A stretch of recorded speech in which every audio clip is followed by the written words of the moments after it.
This episode of The Arena, a multi-platform gaming news podcast post-show, is sponsored by, well, of course, you. If you want to learn more about how you can support the show, go to patreon.com/thearena_podcast.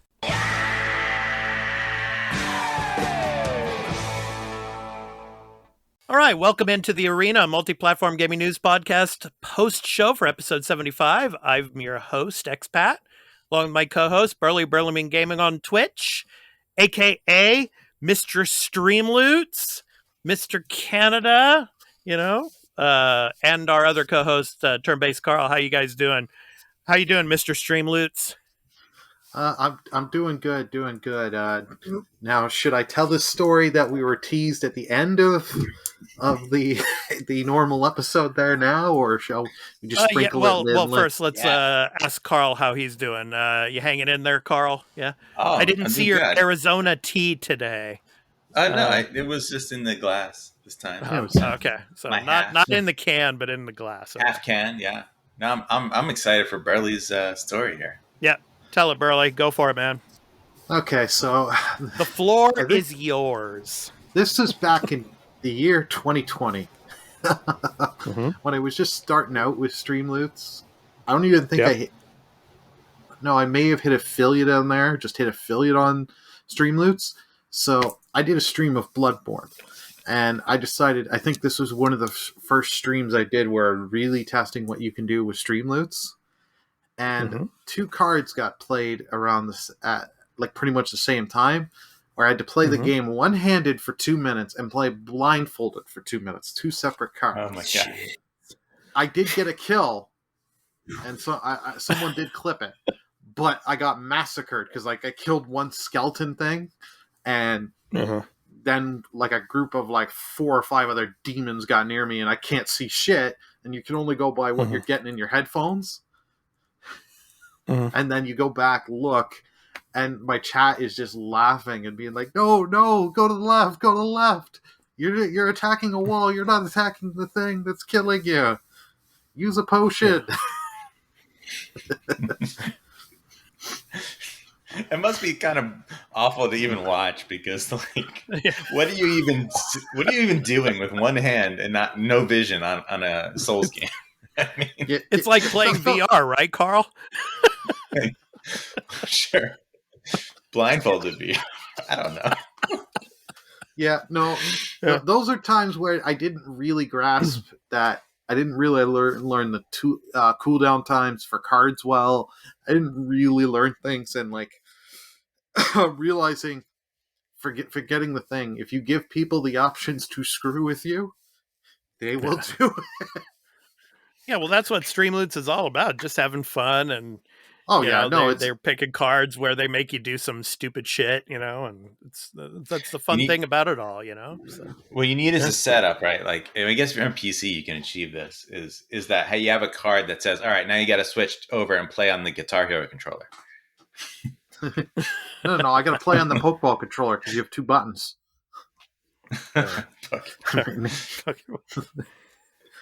Yeah, all right. Guitar Hero controller, you got a strum bar, you got all that shit. It's too many buttons. Yeah, man. Well, I mean, it's a challenge. Yeah. People have apparently done it. I don't think any average person could ever achieve anything with that. Yeah. There you go, Burly. If you ever play Guitar Hero on your stream, now you got to make a Streamloots card for Boston. There. Well, you can't, because remember the whole music crackdown? Really? Oh yeah, that's right. Could you just imagine playing Boston on there? It's like you'd get all those copyright strikes, man. Yeah. Well, I did because I did Sackboy last year for my birthday, and I didn't realize that game had copyrighted music. But that game does not have a streamer mode. Well, they don't tell you. They don't tell you anything, That's... Yeah, and that because it's got that big Bruno Mars song, the one he got sued over. So that has that in there. And then my stream got muted. You hear none of the game audio. That's the thing about streaming, man. I mean, when it comes to music, I remember before I became affiliate, I was playing Mafia. I think it was Mafia 2 I was playing. And you're driving around and they're playing 1950s music in the car, right? Because it's obviously in the game, it's like the 50s, right? Mm-hmm. And then it's like I got a message from Twitch saying, yeah, there was some copyrighted music in there. It's like 1950s for Christ's sakes.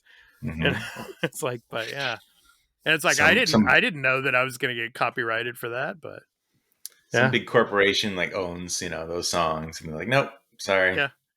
Well, it's like basically all they do is they just mute the video on demand, so they mute the music. So it's like if people are watching your stream later, it's like you just can't hear any of that music in the car. But it's just they can hear you. They still hear you, right? Because that's separate. I imagine. Obviously, yeah, but they just can't hear the radio in the car. It's stupid. But anyway, that's how they work. But, all right, guys, let me show you guys, and for all of you listeners out there, I'm going to read off the NPD results for January of 2022 for the top 20 selling best-selling games for the month of January. So, Burly, I'll let you guess what number one is. What do you think number one was for January? The top selling game. Pokemon Legends Arceus? That's correct. Yeah. Ooh. Carl, what do you think number two was? Call of Duty Vanguard. Fucking guys, you guys are looking at the list. You're not supposed to look at the list. I did not look. I am not looking. You're looking. Okay. Jeez. I was just going on. That's the number one game of every month since it came out. So that's pretty good. Then it had to be number two. Okay. Damn it. What's number three then? I'll leave it to both of you. What's number three? Don't look. Don't look at the list. Call of Duty last year's edition. No. Previous years. No. Battlefield? No. It's a Japanese game. Japanese game. Lost Judgment. No, unfortunately, no. Mario Kart 8. Okay, the developer or the publisher is Capcom. Oh, Monster Resident Hunter Rise. Evil Village? Oh, Monster Hunter Rise, yeah. That's right, Monster Hunter Rise. Okay. I was like, this Village doesn't make any sense. That's too old. Well, we're going to be talking about Resident Evil Village here in a couple of minutes. But anyway, number 4, Madden NFL 22. We don't have to. What's that? I said we don't have to. Okay. Madden. What's that? Yeah. Next? All right. Oh, I hate when you do that sometimes, Carl. Yeah. It's like we don't have to, but I mean, this is a podcast and we are serving the gamers in the world out there. So I think we have to. Yeah. So anyway, number 5, God of War 2018, God of War. Number 6, Marvel Spider-Man. Oh, PC, right? I forgot PC. Yeah. Marvel Spider-Man Miles Morales, number 6. Number 7, FIFA 22. Number 8, Mario Kart 8. Number 9, Rainbow Six Extraction. That's interesting because, of course, it was Game Pass day one on that one. I was going to say, who the hell's buying that game? Just Game Pass it. Here you go. Okay, what's number 10? Okay, this is the last time I'll ask you guys to guess, but what do you think is number 10? We got to get a clue. Okay, one clue. It's a first-person shooter. Battlefield. Yes. There you go. Battlefield 2042. I was like, the only other shooter. Top 10. Yeah. Where's With Halo? all the What happened to problems Halo? It's had. Yeah. Who buys Halo? Halo? Seriously. I mean, I don't Halo's know. number 18, Carl. Number 18. Yeah. What if, is Forza Horizon on there somewhere? Number 17. Okay. Yeah. So let me round out the list. Number 11, Pokemon Brilliant Diamond and Shining Pearl was number 11. Number 12, Far Cry 6. Number 13, Minecraft. Yeah, there you go. Still 14, NBA. Yeah, NBA 2K22. Number 15, Mario Party Superstars. Number 16, Animal Crossing New Horizons. And 17, Forza Horizon 5. 18, Halo Infinite. Number 19, Super Smash Brothers Ultimate. And number 20, Call of Duty Black Ops Cold War. So there's your top 20. So yeah. You know what's interesting? Yeah. that Grand Theft Auto trilogy is not on there, and that must be killing them. They're like, wow, this is such a huge disaster that we're not even in the top 20 for next January. Month. Was it December that game came out? I don't remember. November. It was late last year. I think it might have been December. Yeah. I'll look that up. Yeah. But still, man, that's a game that you would have expected to be in the top 20 like each month after it came out, and it's nowhere near it. It'll be interesting also to see what happens with Dying Light 2. I mean, on the February NPD report. Yeah. Grand Theft Auto was November. Okay. November. Okay. Yeah. November. That game, I mean, that game definitely sold well. Yeah. So, but we shall see. Speaking of game sales, in Japan, we're going to get to Horizon here. Horizon Forbidden West. So we don't have digital sales. So these are physical copies for Japan. So more than 90,000 in sales its first week in physical sales. Nice. So close to 100,000. But Horizon Zero Dawn sold 109,000 its first week, but that's also not including digital sales. So, it's pretty good for Japan, definitely. So obviously we don't know the numbers for the US, and there are some, rounded off numbers for the UK, but so Japan, 90,000. So, and it was split. It was interesting. It was split between PS4 and PS5. So, So it was like 48 plus thousand for PS4, 48 plus thousand for PS5. So, to come up with about 90,000, 90 plus. So, So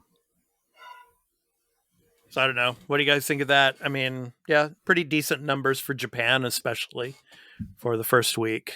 So, especially with physical sales, because a lot of people out here in Japan are switching to digital. So, I did see somewhere that a little separate, but Japanese numbers that Xbox Series has surpassed all of the Xbox One generation in sales, or unit sales in Japan already. Yeah, it passed it about a couple of months ago now, actually. So. Yeah, I remember they said it was close, but now they had new numbers that were like, "Yep, it's already significantly past it," which is wow.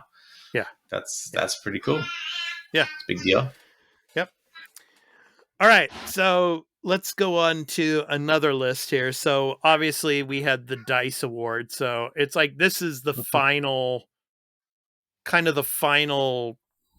awards show for 2021 games. It's like a never ending. It's like a whole year long event for like game awards and stuff. And so I guess the DICE Awards is the final awards show for the year. So I'm going to go through the list of winners here, and then I'll let you guys comment on them. So we'll start with Game of the Year. It Takes Two won it again. So, I think that was not so much of a surprise. I mean, after winning the Game of the Year at the Game Awards, for it to win at the DICE Awards too, it was probably expected. What'd you guys think of that? Burly? Expected, yeah. Yeah. I was going to say expected, not surprised. Yeah. Next up, Outstanding Achievement in Animation went to Ratchet and Clank Rift Apart, as well as Outstanding Achievement in Art Direction. Nah. Yeah. No. Animation, sure. Art direction, no. Play the game is all I'll say. If you play the game, you understand. It's fine. Yeah. Why Outstanding Achievement in Character. So, Lady Dimitrescu of Resident Evil Village wins. Oh, God. Again. Okay, you horny freaking nerds. The character, if you played RE8, Do you know how long this character's in this game? Maybe briefly, 2 hours. right? Like a third, like yeah, Yeah, very briefly. I'm serious. If you know what you're doing, you maybe have her on screen for maybe about 15 minutes with cutscenes. Yeah. Like she is nothing. I don't get like the marketing always played with her so much out of all the other psychopaths in there, the other people there. I just didn't care for her. Out of all the not to say that the person that did the voice acting and all that did a bad job. She did the role for that character good. It's just I don't get why people out of all the characters, all the people that should be nominated, this was not one that should have won. Carl, your baby's tearing up the room next to you or something. Yeah, I know. What are the other nominees? Outstanding. Yeah, what the hell? What are your choices on here? I'm making noise over there. What the hell? I'm gonna mute this. So, who were the other nominees up for this? The other nominees were Ratchet and Clank Rift Apart, Rivet, Life is Strange, True Colors, Alex Chen. Yep. Kena, Bridge of Spirits, Kena, and Deathloop, Colt Vaughn. So, any one of those ones would have been a better pick. And Colt, I'm not. Yeah, I agree.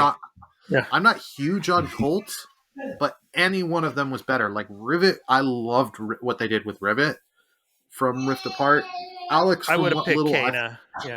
From what little I've played of Life is Strange, I like Alex. Yeah. So yeah, Alex is cool. Yeah.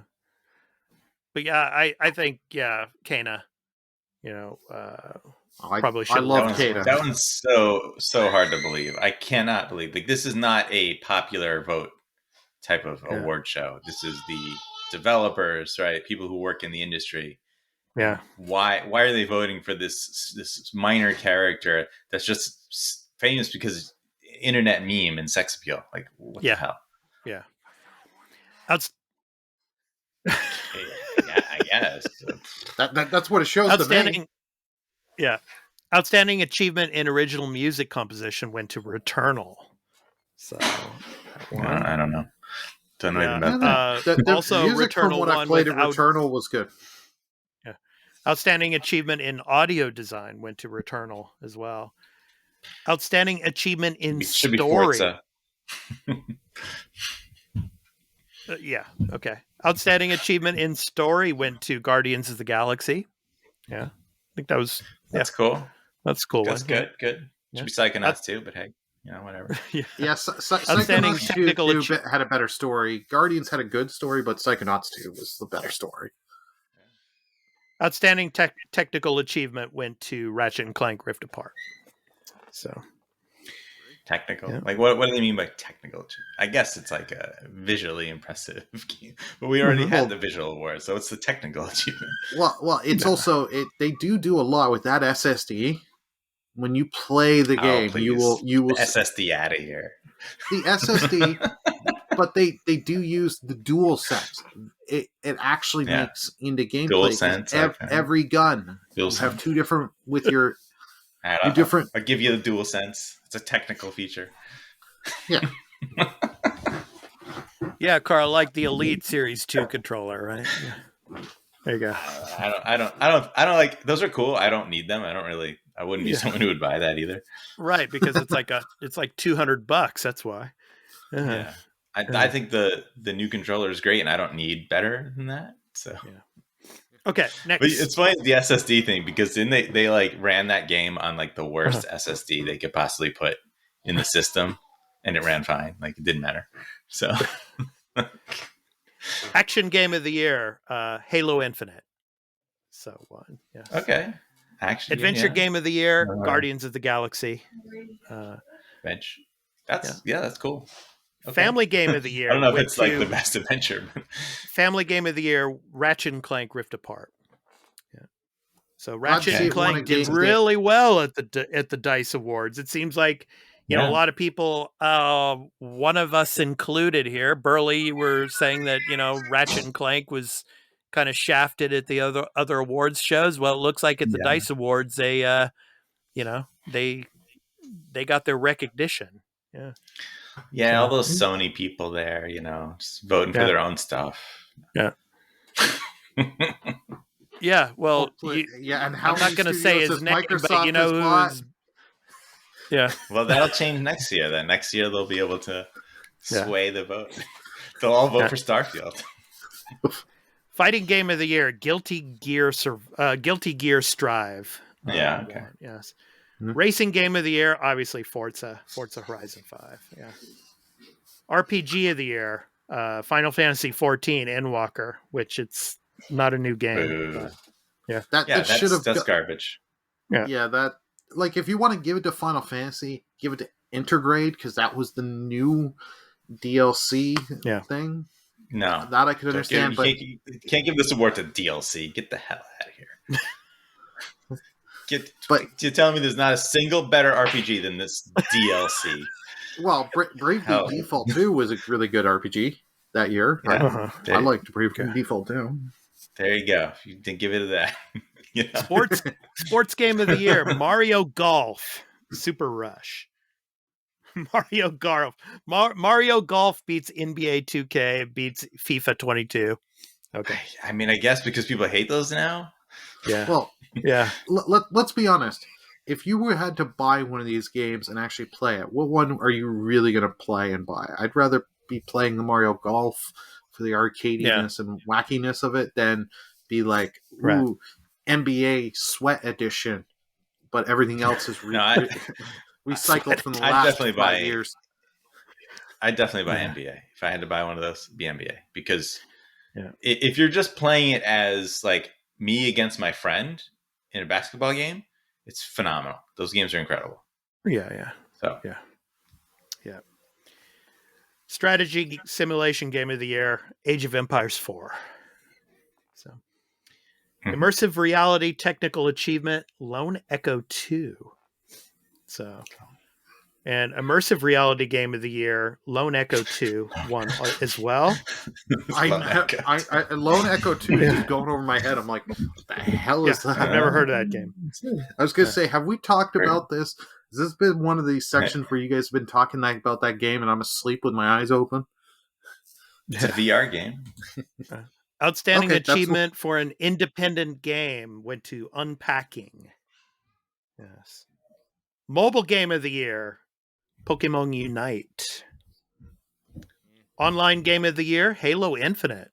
So yeah, online game of the year. Outstanding achievement in game design: It Takes Two. And outstanding achievement in game direction: Deathloop. So they snuck one in there. Yep. Snuck one in there for Deathloop. So that's the list of the DICE Awards. So Lone Echo 2. Okay. Decent reviews. 2, yes. Decent reviews, except for IGN. IGN gave it a 6 for some reason. They did not. Okay. Not like that one. All right. Well, 6 is not the worst, but yeah. For IGN, 6 is bad, but yeah. On an average reviewer, 6 out of 10 is not a bad thing. If we're talking about like the general view of a 6, it's people think it's bad, and I sort of agree in a lot of ways because like I'm not playing a lot of 6s, that's for sure. I might play some 7s. Generally speaking, I'm playing 8s, 9s, 10s if they're out there. Yeah. I'm playing games. I don't know what the numbers are. I just play them. Yeah.